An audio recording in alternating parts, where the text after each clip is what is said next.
Simplest tissue level organisation है।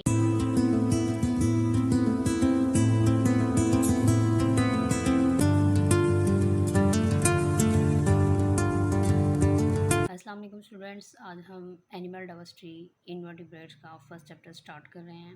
ठीक है, जू 201 का फर्स्ट चैप्टर स्टार्ट कर रहे हैं। तो इसका फर्स्ट टॉपिक है हमारा pattern of organisation.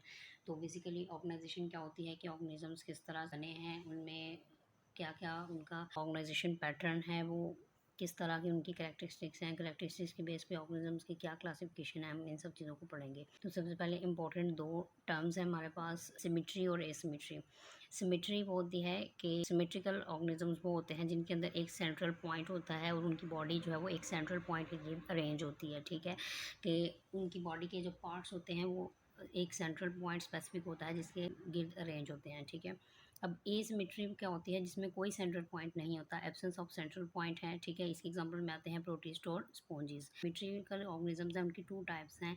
Number first पे जी है जी रेडियल सिमेट्री, नंबर सेकंड पे आती है बाईलेटरल सिमेट्री।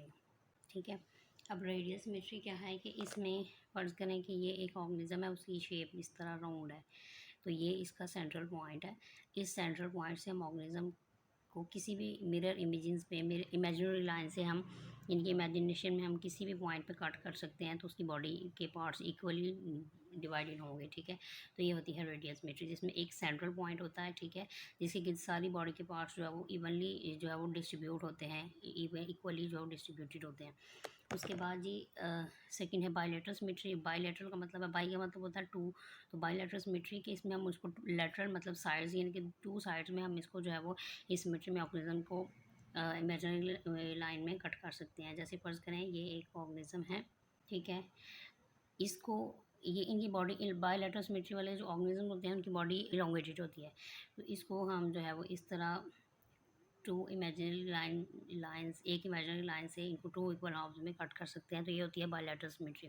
तो सिमेट्री वाले ऑर्गेनिज्म ऐसे हुए जिनके अंदर कोई एक स्पेशल सेंट्रल पॉइंट होता है। जैसे फर्ज करें इसके अंदर सेंट्रल पॉइंट ये था, तो इसे हमने इसको टू हाफ्स में डिवाइड कर लिया। ठीक है, इमेजिनरी हम कट करते हैं मिरर इमेजेस में, ठीक है, इन रियल नहीं करते। तो ये होती है ऑर्गेनिज्म की पैटर्न ऑफ ऑर्गेनाइजेशन के, उनमें जो है वो सिमेट्री वाले ऑर्गेनिज्म कौन से हैं जिनके अंदर कोई सेंट्रल पॉइंट होता है। सिमेट्री की भी टू टाइप्स हैं, रेडियल सिमेट्री और बायलैटरल सिमेट्री। उसके बाद एसिमेट्री ऐसे होते हैं, ऐसे ऑर्गेनिज्म होते हैं जिनके अंदर कोई भी सेंट्रल पॉइंट नहीं होता। ठीक है, इनके अंदर एब्सेंस ऑफ सेंट्रल पॉइंट होता है। इसके एग्जांपल में आते हैं प्रोटिस्ट और स्पॉन्जिस। अब ये तो थे उनके pattern of organisation on the base of their symmetry. अब उनके दूसरे पैटर्न ऑफ ऑर्गेनाइजेशन क्या है कि उनके सेलुलर लेवल क्या ऑर्गेनाइजेशन क्या है, कि कुछ जो है वो यूनिसेलुलर होते हैं, में यूनिसेलुलर ऑर्गेनाइजेशन है, डिप्लोब्लास्टिक ऑर्गेनाइजेशन है, ठीक है, ट्रिप्लोब्लास्टिक ऑर्गेनाइजेशन है। अब जो डिप्लोब्लास्टिक हैं, डिप्लोडाई का मतलब है टू, यानी कि इनमें जो है वो टू जर्म लेयर्स होंगी। ठीक है, जब एम्ब्रियोनिक स्टेज पे होगा ऑर्गेनिज्म तो उसमें टू जर्म लेयर्स होंगी, इसको हम बोलते हैं डिप्लोब्लास्टिक ऑर्गेनाइजेशन। ट्राई का मतलब है थ्री, ट्रिप्लोब्लास्टिक ऑर्गेनाइजेशन जिसमें थ्री जर्म लेयर्स होती हैं एट एम्ब्रियोनिक स्टेज। अब जो ट्रिप्लोब्लास्टिक ऑर्गेनाइजेशन है इनकी आगे भी थ्री टाइप्स हैं, थ्री फॉर्म्स हैं। नंबर फर्स्ट पे जी ट्रिप्लोब्लास्टिक ए सिलोमेट, सिलोम के बेस पे ए सिलोमेट हैं, ट्रिप्लोब्लास्टिक सूडो सिलोमेट हैं, ट्रिप्लोब्लास्टिक सिलोमेट्स हैं। इन सब की डिटेल हम नेक्स्ट डिस्कस करेंगे। उसके बाद जी सबसे पहले आते हैं यूनिसेलुलर ऑर्गेनाइजेशन। ठीक है, ये थी सिमेट्री के बेस पे ऑर्गेनाइजेशन की। सिमेट्री के बेस पे दो टाइप ऑफ ऑर्गेनाइजेशन होती है, एक सिमेट्री एसिमेट्रिकल और एक सिमेट्रिकल होते हैं। सिमेट्रिकल वो जिनमें सिमेट्री होती है, एसिमेट्रिकल जिनमें सिमेट्री नहीं होती।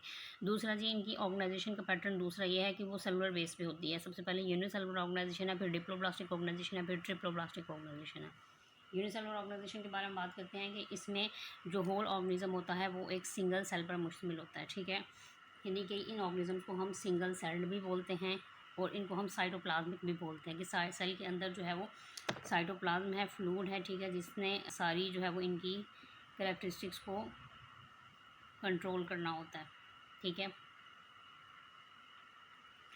तो साइटोप्लाज्म जो है ये किस में हेल्प करता है, साइटोप्लाज्म के फंक्शन की अगर हम बात करें तो ये लोकोमोशन में हेल्प करता है, डाइजेशन में हेल्प करता है। ठीक है, अब ये सेल्ड ऑर्गेनिजम्स ये एग्रीगेट करते हैं, ठीक है, इकट्ठे मिलके रहते हैं और कॉलोनीज़ बनाते हैं। जैसे कि हमने वॉल बॉक्स में पढ़ा था, ठीक है, कि ये सब सिंपली एक लार्ज सेल है, ठीक है, या हम इसको कॉलोनी बोलते हैं।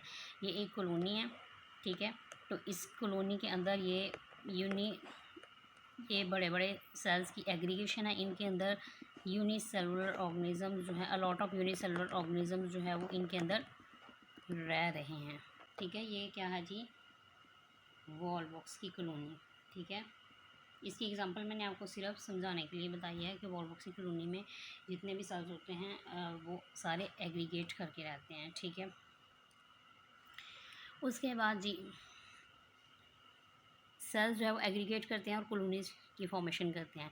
उसके बाद हम डिप्लोब्लास्टिक ऑर्गेनाइजेशन के बारे में बात करते हैं। तो डिप्लोब्लास्टिक ऑर्गेनाइजेशन में जो है वो ये सिंपलेस्ट टिश्यू लेवल ऑर्गेनाइजेशन है जी। तो ये जो डिप्लोब्लास्टिक ऑर्गेनाइजेशन है ये सिंपलेस्ट टिश्यू लेवल ऑर्गेनाइजेशन होती है। इसमें 2 जर्म लेयर्स होती हैं, एक एक्टोडर्म और एक एंडोडर्म, ठीक है। अब जो एक्टोडर्म है उसका काम क्या होता है, इसने एपिडर्मिस आउटर लेयर बनानी होती है ऑर्गेनिज्म की। जो एंडोडर्म होती है उसने गैस्ट्रोडर्मिस यानी कि गैस्ट्रोडर्मिस बनानी होती है, यानी कि जो गट कैविटी है उसको लाइन करना होता है, ठीक है। अब हम डायग्रामेटिकली अगर देखें तो डायग्रामेटिकली ये हमारे पास जी ये गट है, इसके बाहर क्या है जी, एंडोडर्म है, ठीक है। और उसके बाहर आउटर एक्टोडर्म और एंडोडर्म के दरम्यान में जो है स्पेशल फ्लूइड है जिसके हम बोलते हैं मिजोग्लिया, ठीक है। तो ये जी हो गया हमारा एंडोडर्म, ये जी हमारी होगी डिप्लोब्लास्टिक ऑर्गेनाइजेशन। उसके बाद अगर हम ट्रिप्लोब्लास्टिक ऑर्गेनाइजेशन की बात करें तो उसमें 3 जर्म लेयर्स होती हैं, वो हम इंशाल्लाह नेक्स्ट डिस्कस करेंगे।